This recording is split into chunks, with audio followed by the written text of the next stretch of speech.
जाखम बांध के जल वितरण के लिए आज अहम बैठक आयोजित की गई है।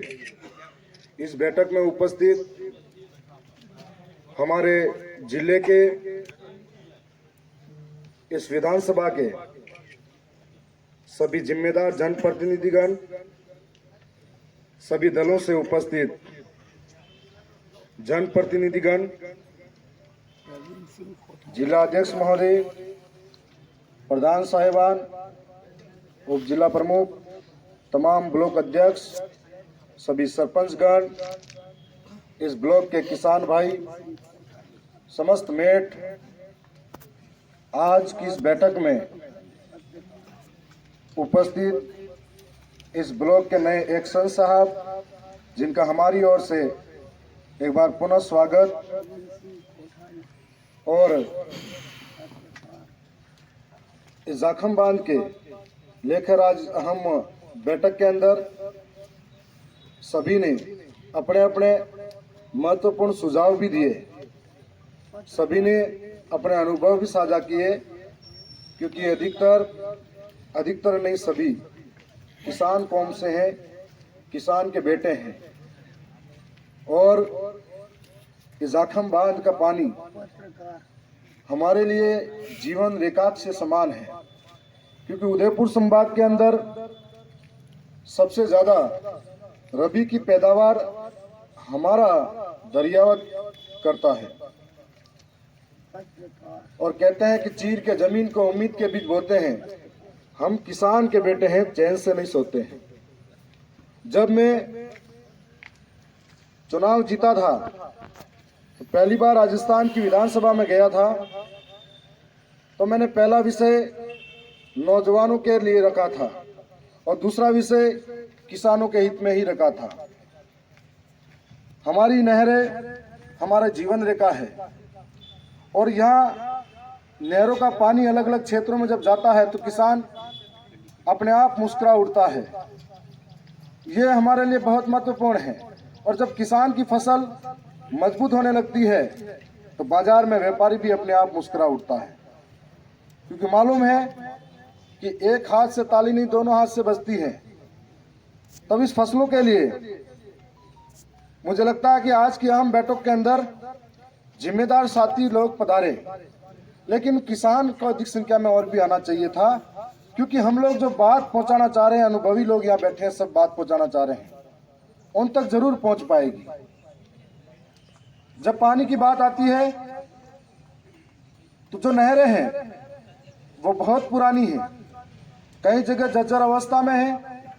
पिछले वर्ष जब पानी छोड़ा जा रहा था तो केसरियाबाद के अंदर, नाड़ के अंदर, चलती पानी के अंदर भी नहरें टूटी थी। तत्कालीन समय के तहत यहाँ का प्रशासन लगातार लगा रहा और 2 से 3 दिन के अंदर समस्या का समाधान जरूर करवाया था। मैंने राजस्थान सरकार के सामने नहरों के नवीनीकरण के लिए 2 बार अपनी बात रखी है। इस बार जब मैं केसरियाबाद, गरडा, चारणिया, मानागांव इस इलाके के लिए जो नहर जाती है उसके बारे में सुना तो मैं वहां मौके पे भी गया। हमें पीड़ा होती है कि एक किसान 1 लीटर केरोसिन के लिए मजदूरी करने जाएगा, उसे कितनी पीड़ा होगी। परिवार छोड़ के बाहर कमा कर आएगा और पूर्ति करेगा। उस नहर के सहारे था, जिसकी वजह से न कुएं खुद पाया न ट्यूबवेल लगाई। इस बार उनकी फसलें चौपट हो जाएगी और बारिश से पहले उनकी फसलें ऑलरेडी चौपट हो चुकी थी। वो टकटकी निगाहों से हम सब के सामने देख रहा है, चाहे वो किसी भी दल का जनप्रतिनिधि हो, प्रशासन के सामने भी देख रहा है। प्रधान साहिबान ने बताया था 2 बार मैं भी कलेक्टर मैडम से मिली थी, मैं भी 2 से 3 बार मिला हूं और हमारा सबका उद्देश्य यही था उन किसानों को राहत पहुंचाए। मैंने जल संसाधन मंत्री महोदय से भी 2 बार निवेदन के माध्यम से भी कहा है, परंतु खेद है कि इस बार हमको बजट नहीं मिला, ये सुनने में आता है। अब वो 4 गांव या 4 ग्राम पंचायत के किसानों की क्या पीड़ा रहेगी, उनके क्या सपने हैं वो टूटेंगे। मेरा विनम्र निवेदन किसान भाइयों से भी है, तमाम जनप्रतिनिधि से है कि किसान की कोई जाति या किसान का कोई पार्टी नहीं होती, वो हम सब का है। हम सब मिलकर इनके लिए क्या बेहतर प्रयास करें, ये हमारे लिए कोशिश करने की जरूरत है। और इसको लेकर अभी और भी कई समस्याएं सामने आई थी। मैंने देखा है यदि नहरों का पानी सही तरीके से उपयोग किया जाए, हर किसान के पास पहुंच सकता है। इसके लिए जितने भी तमाम मेट भाई आए हैं, हम इन विभागों से काम लेके जाते हैं और लोग हमसे जुड़े हुए हैं, धरातल पे आपसे बेहतर जुड़े हुए हैं। आप उनको बेहतर तरीके से समझाइए, क्योंकि दिन में अगर पानी ले रहे हैं किसान, तो जगह जगह नहरों को तोड़ रखा है और नालों में पानी जा रहा है। उस बहते पानी को रोकना होगा। ये समाधान सिर्फ प्रशासन के भरोसे नहीं होगा, ये समाधान आपके हमारे सबके सकारात्मक सोच और पहल से होगा। और यदि सकारात्मक सोच और पहल हम सबकी होगी, तो अंतिम टेल तक जो किसान बैठा है, जो आस लेके बैठा है, उन तक भी वो पानी जरूर पहुंचेगा। इसके लिए हम सबको सकारात्मक पहल करनी पड़ेगी। दूसरी ओर नहरों पे कई तरह के लड़ाई झगड़े होते हैं। इस बार हमारा प्रयास रहेगा कि किसी भी प्रकार के लड़ाई झगड़े किसी भी किसान में नहीं हो। ये पानी हम सब के लिए है। इस पानी के लिए कई लोगों ने अपने संघर्ष किए हैं। इस जाखम बांध के बनने के बाद में कई लोग विस्थापित हुए हैं। आज भी जिस जाखम के किनारे जो लोग बैठे हैं, उनको पानी नहीं मिला है। तो हमारी जरूरत है कि हमें सकारात्मक पहल करना है। किसानों की फसलें आबाद होगी तो हम सब आबाद होंगे। इसके लिए प्रयास करना है। जहां जहां पर ऐसे और भी बांध हैं जिनकी जरूरत है, जहां जहां पर ऐसे और भी नहरें हैं जिनको बड़ा करने की जरूरत है, अभी सबने अपने सुझाव दिए थे। मेरी तरफ से भी विधानसभा के अंदर जाऊंगा तो मंत्री से, मुख्यमंत्री जी से या सरकार के सामने इन किसानों का पक्ष मजबूती से रखूंगा।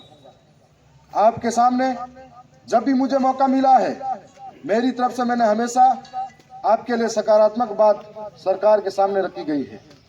और आने वाले समय में मैं कुछ दिन पहले ही माननीय जिला कलेक्टर महोदय से भी मिला था। पीड़ा थी कि यदि नहरों के अंदर से गाद नहीं निकलेगा तो टहल तक पानी पहुंचाना मुश्किल होगा।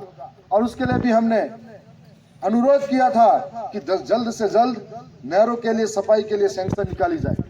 परंतु सरकार अपना काम कर रही है या प्रशासन अपना काम कर रहा है, या तेजी हो या धीमी गति से हो, लेकिन हम भी किसान हैं।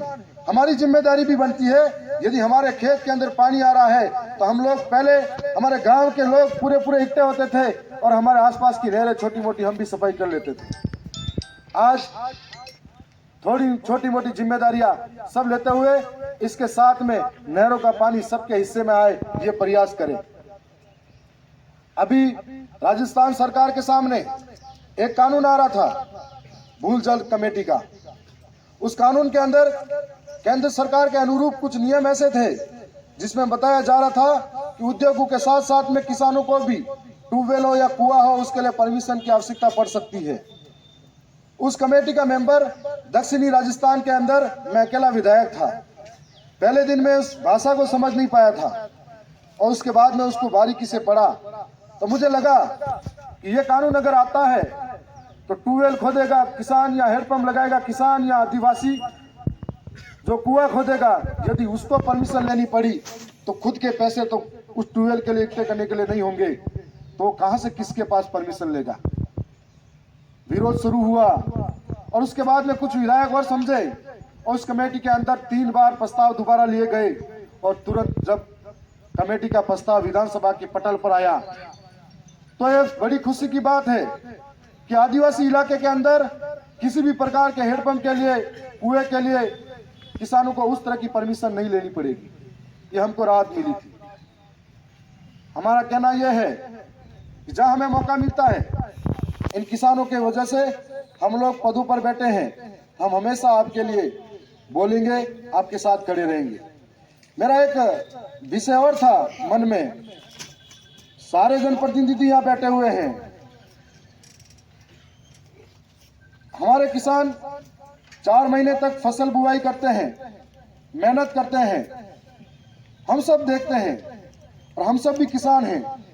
मेहनत के बाद में हमें लगता है कि इसका उचित दाम हम सबको मिलना चाहिए, और इसके लिए लगातार सभी ने अपने अपने प्रयास किए। लगातार जो जिस जगह पे था अपने प्रयासरत रहा था, और अंततः अभी कुछ दिन पहले हाई कोर्ट से कृषि मंडी के लिए हमको राहत मिली थी। लेकिन उस वक्त हमने कहा था सीमा जानकारी होनी चाहिए। सीमा जानकारी का बहाना यह था कि फसलें खड़ी हैं। आज फसलें नहीं खड़ी हैं। ये किसान जो बैठा है वो किसी भी पार्टी का नहीं है, ये किसान किसान है, और ये जरूरत सबकी है।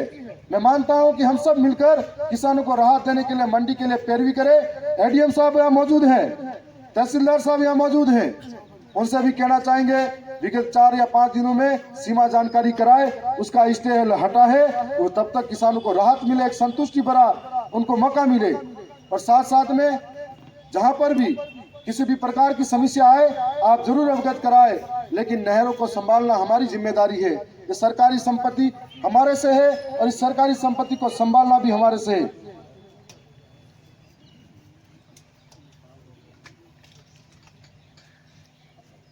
कहीं अहम सुझाव भी आए हैं। इन सुझावों के बाद में जिन भाइयों की जो समस्या है, जो पीड़ा है, आपने समय समय पर बताया है। सभी जनप्रतिनिधि अपनी अपनी जिम्मेदारी संभाले हुए हैं। उम्मीद करते हैं कि जो केसरियाबाद, गरड़ा और आसपास की ग्राम पंचायतें जिनको इस बार नहरों का पानी मिलना संभव असंभव लगता है, हम चाहेंगे कि सरकार से भी मांग करेंगे और प्रशासन के माध्यम से भी कहेंगे कि आपकी तरफ से भी सरकार के पास पैरवी जाए। इन किसानों को अगर पानी नहीं मिलता तो मुआवजा जरूर मिलना चाहिए। और मैं भी प्रयास करूंगा साथ साथ में जिन किसानों की फसलें बर्बाद हुई है इनको भी समय पर गिरदावरी कर मुआवजा दिलवाया जाए। आज समस्त किसान भाई यहाँ पहुंचे हैं, सभी अनुभवी लोग यहाँ पहुंचे हैं, बहुत सारे लोग यहाँ नहीं पहुंचे हैं। हमारी जिम्मेदारी है कि यहाँ की बैठक के अहम निर्णय उन तक घर घर पहुंचाया जाए, मेटों के माध्यम से भी पहुंचाया जाए, जिम्मेदार सरपंच प्रतिनिधियों के माध्यम से भी पहुंचाया जाए और हम लोगों के माध्यम से भी, ताकि किसी भी किसान के टेल से हेड से लगे टेल तक पानी की सुविधा तुरंत पहुंच पाए। और समय समय पर विभाग के कर्मचारी मौके पर मुहाना करते रहे। हमारे एक्शन साहब नए आए हुए हैं, अभी ज्वाइन किया है, और मैं चाहता हूं कि एक्शन साहब इन नहरों के बारे में अच्छी तरह से एक बार विजिट करके देखें, ताकि इनको मालूम हो कि कहां पर किस तरह की स्थिति है और यहां पर एस्टीमेट बनाकर सरकार को सौंपे जाए।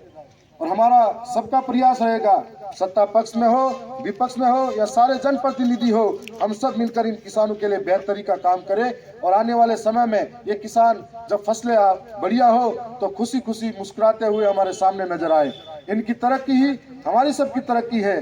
जाखम का पानी इनको मिलता है तब जाकर हमारे लोग आबाद होते हैं, और उदयपुर संभाग का पंजाब कहा जाने वाला दरियावाद आबाद होगा तो हम सब आबाद होंगे। पुनः इस मीटिंग के अंदर उपस्थित हुए सभी जनप्रतिनिधिगण, अधिकारीगण, पत्रकार महोदय, किसान भाई और मेट भाई, इन सबका बहुत बहुत धन्यवाद, आभार।